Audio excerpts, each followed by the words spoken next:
Lee, I have to be honest, I wish I knew what I was gonna say about that scripture that you just read. That was a tough one. I gotta tell you, I had a really difficult time figuring out what to say this morning. I'm not sure what happened.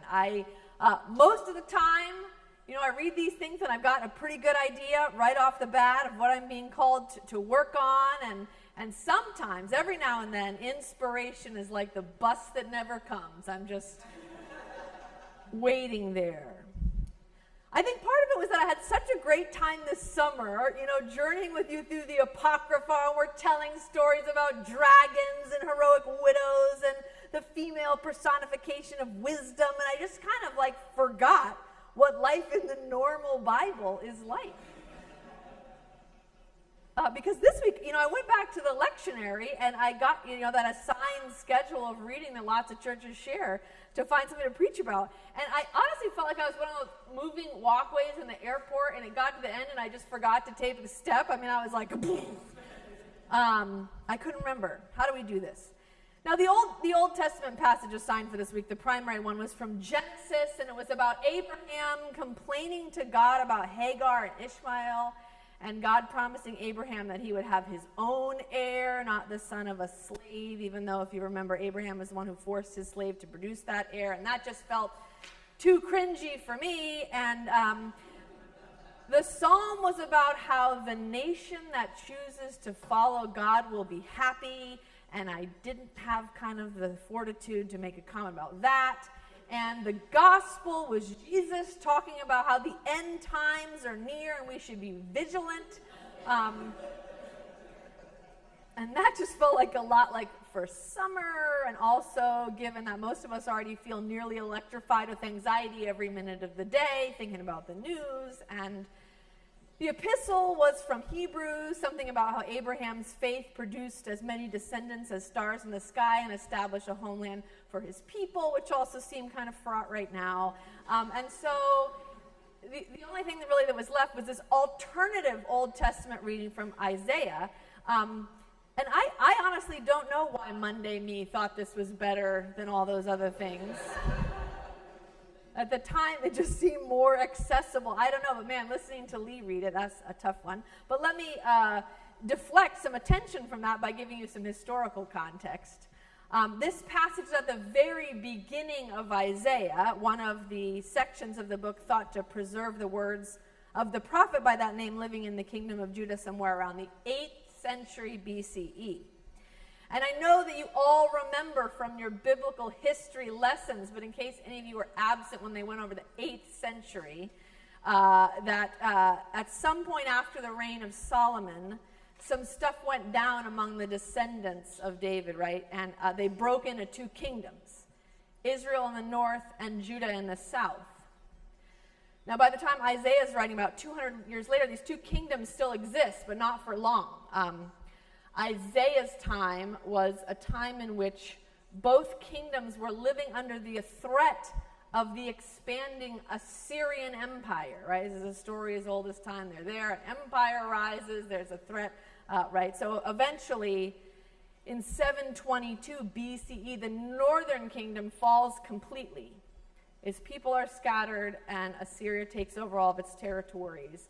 And its people never really regroup. They just sort of assimilate into the foreign places to which they've been sent. They're sometimes referred to as the 10 lost tribes of Israel. Right, so that's who they are. But the kingdom of Judah kind of holds on miraculously, and its history is what we follow in all the Old Testament writings that follow from that point.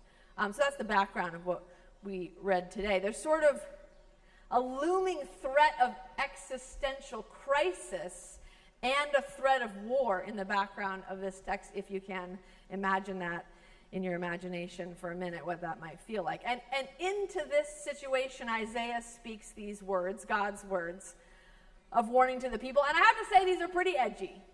These are pretty edgy words. The whole thing starts out with some insults. Hey, you, leaders of Sodom. Hey, you, people of Gomorrah. Now, to be clear, God is not talking to Sodom and Gomorrah. Rather, God is talking to the people of Judah, saying they're as bad as the people in Sodom and Gomorrah, two places that were previously destroyed because of their wickedness. More on that in another sermon. Basically, God is calling out the people for being what they have said they abhor.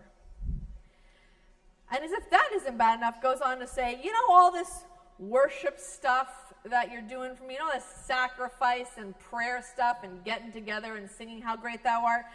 I don't want any of that anymore. That has become totally empty for me, and I think we should just do away with it. Primarily because you have forgotten to do justice. So I don't actually want your sacrifices or your festivals at all. All of your rituals have become empty because you have become unrighteous. And I am not going to listen to you anymore or answer when you call. Which is like a pretty strong kind of opening argument from Isaiah, right? And one that helps me understand why he was like not the most popular party guest in Judah in his time, right? Like, don't forget, the people are in crisis when they're hearing this. The enemy is at the gate. And instead of a word of comfort, instead of a word of assurance, God will be by your side. Instead of a prescription for success, 2 turtle doves and you'll show those Assyrians who's boss, Isaiah is saying, your faith isn't going to save you. Primarily because it has become decoupled from righteousness. Which isn't like the most welcome critique. I'm sure you can imagine if you were about to be at war and somebody's tapping on your shoulder saying, well, you're probably going to lose because you haven't done a great job with those widows and orphans you're always talking about. I mean, you know, it's a very intense critique. But I think, you know, on reflection, that seems to be the whole point that Isaiah has made, again, that God is making, seems to be this idea that when the distance grows between what we say we're about and what we actually do, when there's a gap between our stated values and our daily habits, that causes pain, that causes instability, that zaps our strength and our resolve, ultimately drawing us farther away from the sacred presence that would reinforce us in times of crisis. And of course, this is why I think so many of us are feeling disoriented right now, like communally or collectively. We see things going on around and we said, this is not what we said we were about. Right? We stood up in elementary school and we're all about liberty and justice for all, but that doesn't seem like what we're doing here, right? It's causing us pain. It's making us feel very unstable together as a group. And again, as I've said before, I think many people, especially many people of color who live in the community, have been aware of and coping with that dissonance for a lot longer than others. But I think a lot is being revealed more broadly now, and we're dealing with it, right? What we say and what we do.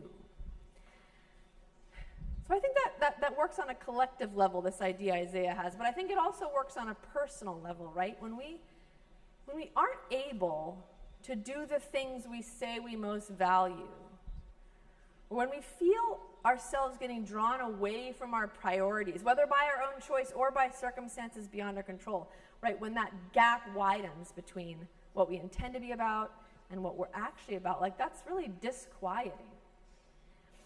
And it may make it difficult for us to feel connected to the holy in a way that makes us feel reassured, right, and comforted. It may make our worship feel empty.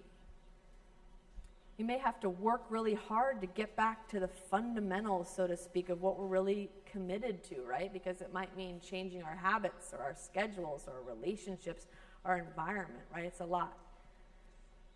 But I think, again, what Isaiah is saying is that this is the work that closes the circle so that our faith lifts up our struggle and so that our works of compassion increase our strength.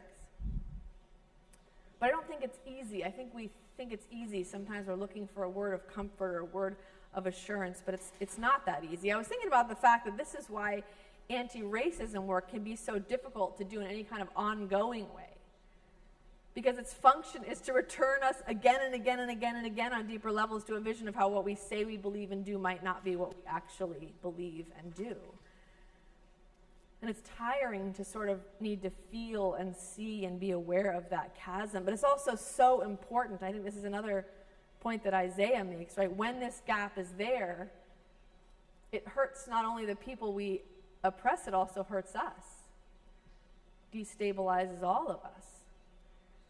And so working to close that is an act of healing for the whole community and way we build a strong life together. I've really been thinking about that a lot this week on a personal level as it relates to the situation in Gaza. While I was in seminary, I served a congregation whose membership was largely Lebanese and Palestinian Christians. And so the reality of apartheid in both Gaza and the West Bank is not new to me. And also I've long been aware that the PCUSA has been actively involved in both intentional dialogue and meaningful action for justice on these matters for many years, and yet I find myself, when I look back over these last 18 months, I find myself having been strangely quiet about this crisis. Even while tens of thousands of civilians, many of them children, have been killed in hospitals, schools, shelters, and feeding sites, no less. And I kind of sit with that, and I know part of my hesitation is about fear of saying too much, and part of it is shame at not having said enough. But I have to say, when I heard these words from Isaiah, filtering, through the centuries and reflecting off the page of my open Bible, I felt how its judgment was wearing on my soul. And it brought something to light about how it had diminished my own prayers and my own worship when I saw this gap between what God had called me to do, what I had said I was doing, and what I was actually doing.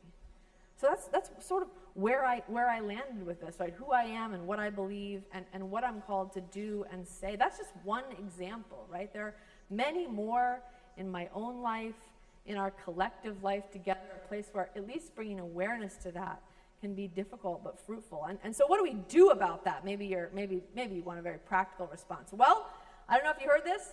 Isaiah's got an answer for you. It's very specific. It's right in the middle. It's verses 16 and 17. Wash yourselves and make yourselves clean. Remove your evil deeds from before my eyes.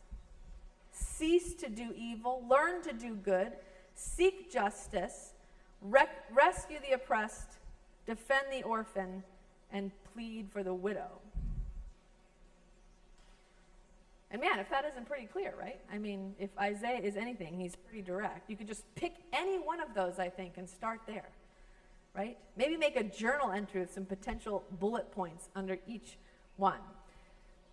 Or maybe it's helpful to put into some different language as well. What do we do when we feel this gap together as a community or individually in our hearts? Number one, stand in the presence of God with honesty and humility.